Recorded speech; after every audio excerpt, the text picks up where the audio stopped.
High, আমি শ্রেয়া। আজকে দুপুরবেলা আমার একটা পার্সেল এসেছিলো, এর মধ্যে কার্লিং মেশিন আছে। আমার আগের কার্লিং মেশিনটা আমি ফেরত দিয়ে দিয়েছি, কারণ এটা একটু ডিস্টার্ব করছিলো, ওই জন্য আরেকটাও কার্লিং মেশিন চলে এসছে। তারপরে আমি আজকে একটুখানি রেডি হয়ে নেবো। আজকে দুপুরবেলা একটা নেমন্তন্ন বাড়ি আছে, গৃহপ্রবেশ বাড়ি। বাবার পরিচিত এক জেঠু আছে, তো তার বাড়িতে নেমন্তন্ন, ওই জন্য তাড়াতাড়ি সাজছিলাম। কিন্তু সাজার সময় আমার সঙ্গে এমনি অদ্ভুত ঘটনাগুলো হতেই থাকে।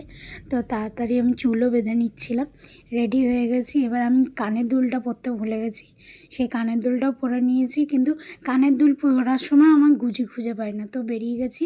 তারপরে কিছুক্ষণ পর পৌঁছে গেছিলাম এই বাড়িটা, ওই জেঠুটার। তারপরে আমরা ভেতরে ঢুকে যাচ্ছি, গিয়ে দেখি নিচে পুজো হচ্ছিল। তো পুজো হচ্ছিলো ওই জন্য আমরা উপরের ঘরে চলে গেছিলাম। তারপরে গিয়ে মিষ্টি দিয়েছিল, দুটো দিয়েছিল, আমি একটার একটু ভেঙে খেয়েছি, অর্ধেকটা বাবার পেটে পাচার করে। তারপরে আমরা তিনজনে মিলে খেতে বসে গেছি।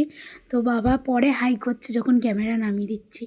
তারপর প্রথমে আমাদের দিয়েছিল একটু সিন্নি, তারপরে লেবু, নুন আর বেগুন ভাজা আর সাদা ভাত।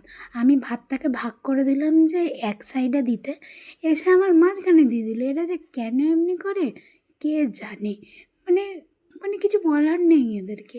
তারপরে আমি আবার বললাম পোস্তটা এখানে দাও, দিয়ে তারপরে পোস্তটা ওখানেই দিয়েছিল। আর একটু লেবু টিপে ডাল দিয়ে ভাত খেতে হেব্বি লাগে। তারপরে একটুখানি মিক্স ভেজ ছিল, তারপরে পাঁপড় ছিল।